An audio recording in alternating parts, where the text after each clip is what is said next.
I'm Deborah, and I was born into what seemed like a perfect family. My dad worked as an engineer at a local factory, bringing home a good paycheck. Mom stayed at home, taking care of the house. Those early years were happy ones, filled with laughter and love. I remember Dad coming home from work, his face lighting up when he saw me. "There's my little princess," he'd say, scooping me up in his strong arms. Mom would smile, watching us from the kitchen doorway. But life has a way of throwing curveballs when you least expect them. I was 7 when everything changed. It started on a regular Tuesday. Dad came home from work looking pale and sweaty. I watched from the stairs as he slumped onto the couch, rubbing his chest. "Maybe you should see a doctor," Mom suggested. Dad shook his head. "Nah, it'll pass. Don't fuss, Sarah." That evening, as we sat down for dinner, Dad suddenly clutched his chest and fell from his chair. Mom screamed, rushing to his side. "Deborah, call 911!" she yelled, her voice shrill with panic. With shaking hands, I dialed the number, telling the operator what happened. The wait for the ambulance felt like an eternity. The next few days were a blur of hospital visits and hushed conversations. Words like heart attack and permanent damage floated around, their meaning lost on my young mind. When Dad finally came home, he wasn't the same. He couldn't work at the factory anymore. Instead, he got a new job in an office, but it didn't pay nearly as well. That's when the fighting started. "We can't afford this, Sarah," Dad would shout, waving bills in the air. "Well, what do you expect me to do about it?" Mom would snap back. "I'm not going to work. That's your job." I'd hide in my room, pillow over my ears, trying to drown out their angry voices. One night, I overheard Mom on the phone with Dad's parents. "You need to help us," she was saying. "We're struggling here." But Grandma and Grandpa weren't having it. "You've got insurance money," Grandma said, her voice crackling through the speaker.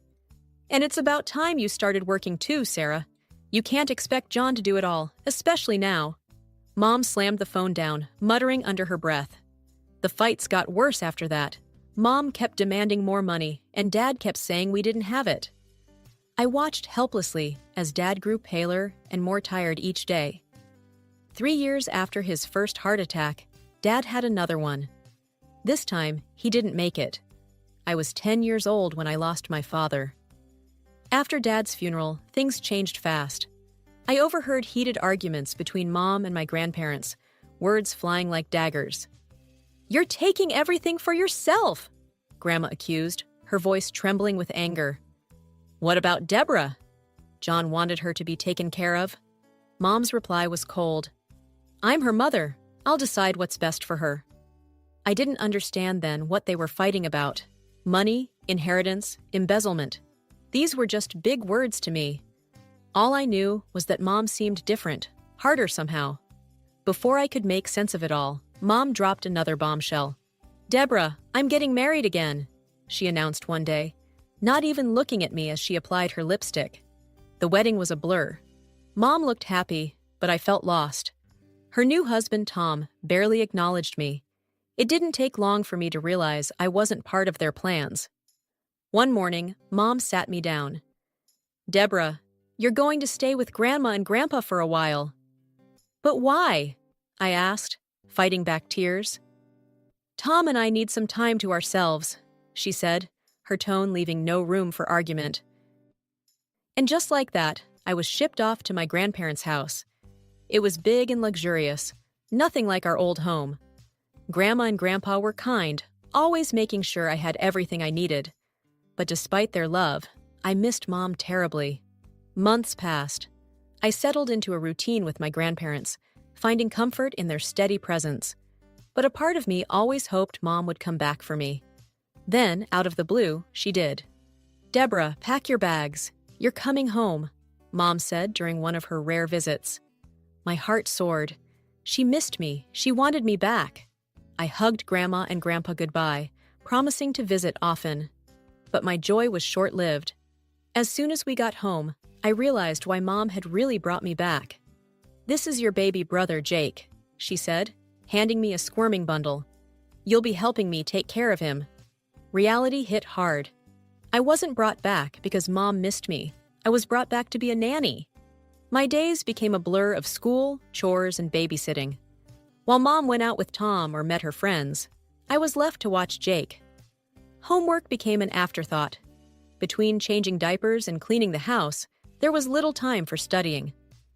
One evening, as I struggled to calm a colicky Jake while trying to finish a book report, Tom came home early. "Where's your mother?" he asked, frowning at the mess in the living room. "She went out with her friends," I mumbled, bouncing Jake on my hip. He sighed, running a hand through his hair. "I'll take him. You try to clean up a bit."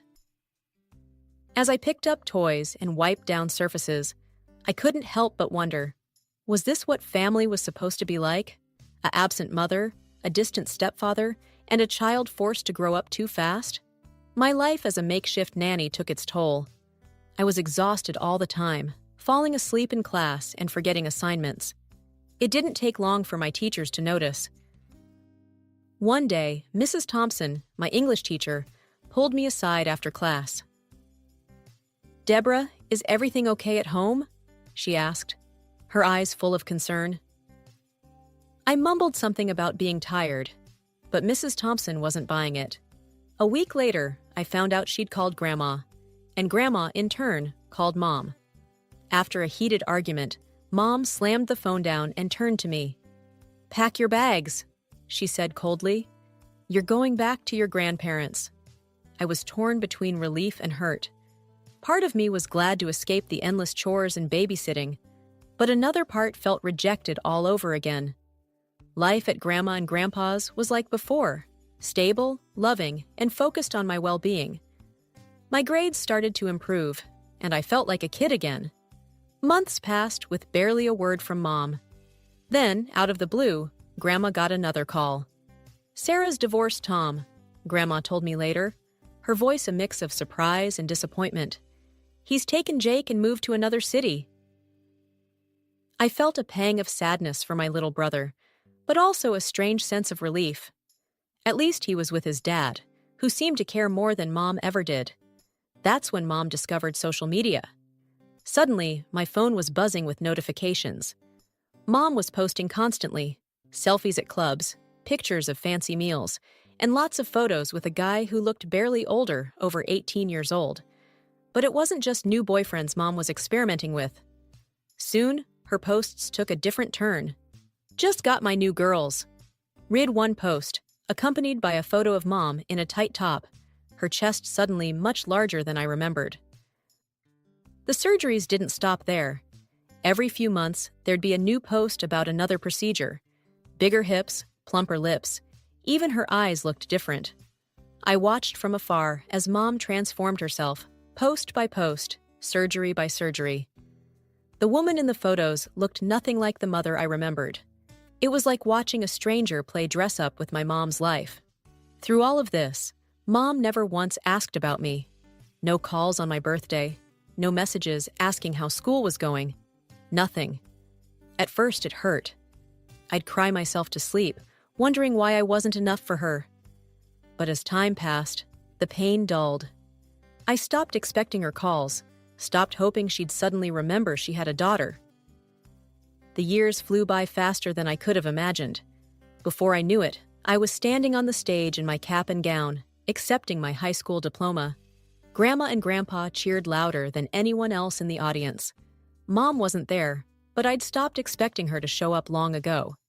Thanks to my grandparents' generosity, I headed off to college that fall. They insisted on paying for everything, waving away my protests. "Your education is the best investment we could make," Grandma said firmly. "Just focus on your studies." And I did. College was challenging, exciting, and everything I'd hoped for. I made new friends, discovered my passion for marketing, and for the first time in my life, felt like I was truly becoming my own person. 4 years later, I graduated with honors and landed a job at a local advertising firm. The day I got my first paycheck, I knew what I had to do. "I'm moving out," I told Grandma and Grandpa over dinner. "I found an apartment I can afford." They exchanged a look I couldn't quite read. "Are you sure, Deborah?" Grandma asked. You know you're always welcome here." "I'm sure," I said, squeezing her hand. "It's time for me to stand on my own 2 feet, but I'll visit all the time, I promise." Life settled into a new rhythm. Work was challenging but rewarding, and I was slowly building a life for myself. But as I was flourishing, my grandparents were fading. It started with little things. Grandpa forgetting where he put his glasses, Grandma getting tired more easily. Then came the doctor's appointments, the concerned looks, the hushed phone calls. I spent every free moment with them, trying to repay a fraction of the love and care they'd given me. Weekends were filled with quiet afternoons watching old movies, or just sitting and talking. One chilly autumn morning, I got the call I'd been dreading. Grandpa had passed away in his sleep. The next few days were a blur of funeral arrangements and tearful relatives. Through it all, Grandma was a pillar of strength, but I could see the light had gone out of her eyes. Grandma didn't last long after Grandpa died. It was like she'd lost her will to go on without him. 3 months later, I was planning another funeral. As I was going through Grandma's address book, I found Mom's number and, against my better judgment, sent a text. "Grandma's funeral is tomorrow. It would mean a lot if you came." The reply came hours later. "Sorry, can't make it." Those people were practically strangers to me anyway. Those people, my grandparents, the ones who'd raised me, loved me, supported me. Strangers to her? I deleted her number right then and there. After the funeral, the lawyer called me in to read the will. I sat in his office, feeling numb, as he explained that Grandma and Grandpa had left me everything. Their house, their savings, all of it. "It's a considerable sum," the lawyer said gently. "They wanted to make sure you were taken care of?" I nodded, unable to speak past the lump in my throat. Even in death, they were still looking out for me. As I left the lawyer's office, clutching the paperwork, I felt a strange mix of grief and gratitude. I'd lost the 2 people who'd been my rock for so long, but their final gift meant I'd never have to worry about financial security again. The task of sorting through my grandparents' belongings was both emotionally draining and strangely cathartic. Each object held a memory, a piece of the life we'd shared. I worked my way through the house, room by room, until I reached Grandpa's study. His desk was a treasure trove of old documents, each neatly filed away. As I sifted through them, a yellowed envelope caught my eye. My heart skipped a beat when I saw my father's handwriting. With trembling hands, I opened it. It was Dad's will, dated just before he died. As I read, my vision blurred with tears. To my dear Sarah, it read, "I leave the bulk of our savings. But I ask that a portion be set aside for Deborah's college education. Our daughter's future is important, and I want to ensure she has the best opportunities possible." The paper crumpled in my fist as a wave of anger washed over me. Mom had known all along. She'd had money specifically meant for my education, money Dad had wanted me to have, and she'd kept it all for herself. Suddenly, all those arguments I'd overheard as a child made sense. Grandma and Grandpa accusing Mom of embezzlement, of taking everything for herself. They'd been right. For a moment, I considered calling Mom, demanding an explanation. But what good would it do? She'd made her choices long ago. I decided then and there to let it go. I had a good life, a future ahead of me. I didn't need to dredge up old hurts. Little did I know, the past wasn't done with me yet. A few weeks later, as I was leaving work, my phone rang. I almost dropped it when I saw the caller ID. Mom. "Hello?" I answered, my voice uncertain. "Deborah?"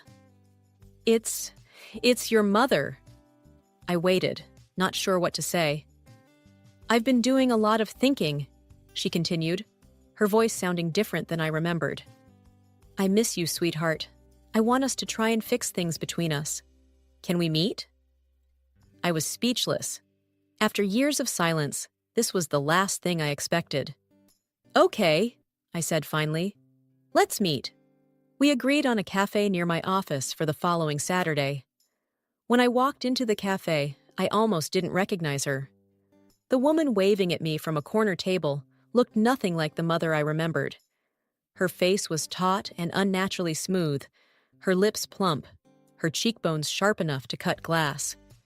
Years of surgeries had transformed her into someone I might have passed on the street without a second glance. We ordered coffee, and for a while, we made awkward small talk. She asked about my job. I asked about her life. It felt surreal, like I was having lunch with a stranger who happened to know details about my childhood. Finally, she reached across the table and took my hand. "Deborah, I owe you an apology. Many apologies, actually. I haven't been a good mother to you." I nodded, not trusting myself to speak. "After your father died, I was lost. I made a lot of mistakes. I pushed you away when I should have held you close. Can you ever forgive me?" I looked at this woman, this stranger with my mother's eyes, and felt a complex swirl of emotions. Part of me wanted to scream at her, to demand explanations for years of neglect, for the money she'd kept from me. But another part, a part I thought had died long ago, just wanted my mom back. "I don't know," I said honestly. "It's been a long time, Mom. A lot has happened." She nodded, looking down at her coffee.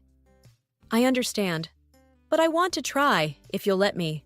I've missed so much of your life. I want to be part of it again, if you'll have me." The next few weeks were surreal. Mom and I met for coffee, went shopping, and even had dinner together a couple of times. It felt strange, like trying on an old sweater that didn't quite fit anymore, but I was cautiously optimistic.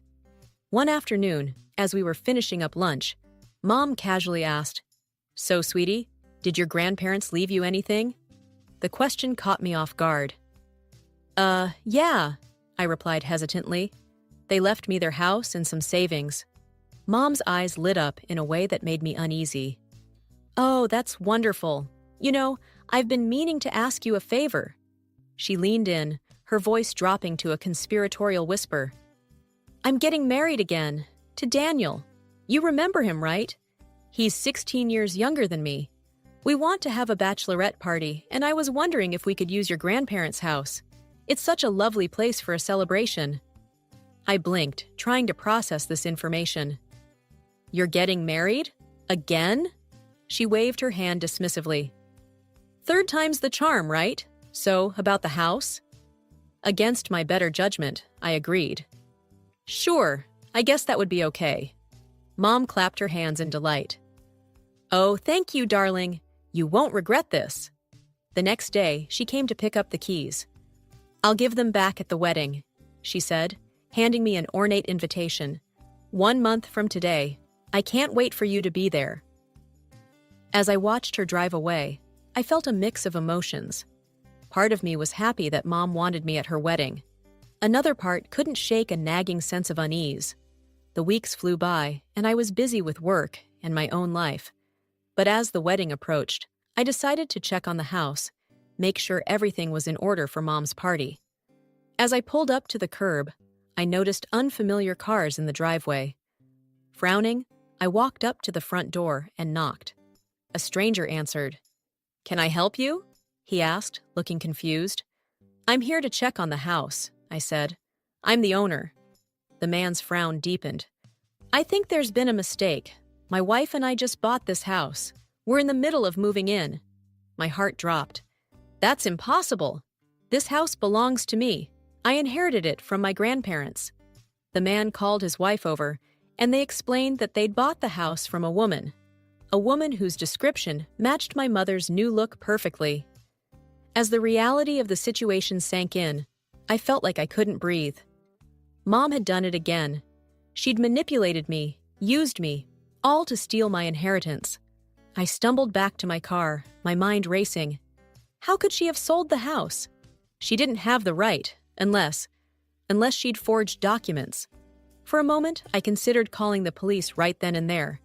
But as the initial shock wore off, a cold anger settled in its place. No, I wouldn't go to the police. Not yet. Mom thought she'd won, that she'd pulled off her scheme without a hitch. She was expecting to celebrate her new marriage, to start her new life flush with the money from my grandparents' house. Well, she had another thing coming. The week leading up to Mom's wedding was a flurry of activity. I reached out to every relative I could think of, aunts, uncles, cousins, and told them everything. The fraudulent sale of the house, the years of neglect, the stolen college fund. To my relief, they were unanimously outraged. I outlined my plan, asking each of them to play along at the wedding, to act as if everything was normal until I gave the signal. They all agreed, eager to see justice served. The day of the wedding arrived. I dressed in a beautiful blue dress, my hair and makeup carefully done. To all outward appearances, I was the picture of a supportive daughter. The ceremony was lavish, clearly sparing no expense. My stomach churned, knowing that this extravagance was likely funded by the sale of my grandparents' home. When it came time for the reception, I waited patiently as guest after guest offered their congratulations. Finally, I approached the microphone, a serene smile plastered on my face. "I'd like to say a few words about my mother," I began, my voice steady despite the adrenaline coursing through me. Then, with deliberate slowness, I reached into my purse and pulled out a white cap. The words, "My mother is a thief," blazed across it in bright red letters. I placed it on my head, and around the room, my relatives did the same. The silence was deafening. Mom's face drained of color as I continued. "Let me tell you a story," I said, my voice ringing out in the stunned quiet. A story about a woman who abandoned her child, who stole money meant for that child's education, and who, most recently, fraudulently sold a house she had no right to sell, a house left to her daughter by loving grandparents. Gasps and murmurs rippled through the crowd. I saw Mom trying to signal me to stop, but I pressed on, recounting years of neglect and deception. And now, I concluded, she stands here, celebrating her wedding with money obtained through fraud, money stolen from her own daughter. The young groom, Daniel, turned to Mom, his face a mask of shock and disgust. "Sarah, is this true?" he demanded. Under the weight of dozens of accusing stares, Mom finally broke. "Yes," she wailed. "But I love you, Daniel. I'd do anything for you. Please, please don't leave me." She fell to her knees, clutching at Daniel's legs, mascara streaking down her face. The beautiful bride was gone, replaced by a desperate, cornered woman. The wedding reception had devolved into utter chaos. Guests were shouting, some in anger, others in disbelief. Amidst the uproar, Mom suddenly sprang to her feet, her face contorted with rage. "You ungrateful little rubbish!" she screamed at me, her voice raw with fury. "I should have aborted you when I had the chance. I wish you'd never been born." Her words hit me like a physical blow, but I stood my ground, watching as years of pent-up resentment and bitterness poured out of her. Daniel, who had been standing in shocked silence, finally found his voice. "That's enough," he said, his tone ice-cold. "Sarah, I can't believe I almost married you. You're a monster." With that, he turned on his heel and walked out, leaving Mom standing alone in her white dress, mascara streaking down her face. I took off my cap, the words "my mother is a thief" now seeming almost quaint compared to the ugly truth that had been revealed. With a final, deliberate motion, I threw it at her feet. "Goodbye, Mom," I said quietly, then turned and walked away, leaving her screaming and sobbing behind me. The next few weeks were a whirlwind of legal proceedings. I went straight to the police, filing charges against Mom for fraud and forgery. The case was solid. Between the forged documents, witness testimonies, and Mom's own confession at the wedding, there was no doubt about her guilt. In the end, justice was served. Mom was sentenced to several years in prison for her crimes. She was ordered to return the money from the fraudulent house sale and pay additional compensation for her years of deception. As I stood outside the courthouse after the final hearing, I felt a strange mix of emotions. Relief, certainly, that the truth had finally come out. Sadness for the mother I never really had. But mostly, I felt free. Free from the weight of unspoken truths and suppressed anger that I'd carried for so long. With the money from the settlement, I bought myself a cozy little house, smaller than my grandparents', but all mine. I set aside the rest for the future, thinking about the family I hope to have someday. Life settled into a new rhythm. Work was going well, I was making new friends, and for the first time in years, I felt genuinely happy and at peace. Then, out of the blue, I got a call from a number I didn't recognize. "Hello?" I answered cautiously. "Deborah?" A young man's voice came through. "It's Jake, your brother." My heart skipped a beat. I hadn't heard from Jake since we were kids. "I heard about what happened with Mom," he continued. I wanted to hear your side of the story, if that's okay." We talked for hours that night. Jake had been living with his dad since the divorce, shielded from most of Mom's antics. He was shocked by what I told him, but mostly, he seemed sad that we'd lost so many years together. From that day on, Jake and I started rebuilding our relationship. We met for coffee, exchanged texts, and slowly got to know each other as adults. It wasn't always easy. We had a lot of lost time to make up for, but it was worth it. As I sit here now, looking out the window of my new home, I can't help but reflect on the journey that brought me here. It wasn't an easy road, filled with betrayal, hurt, and loss. But it also led me to strength I didn't know I had, to justice long overdue, and to a brother I thought I'd lost.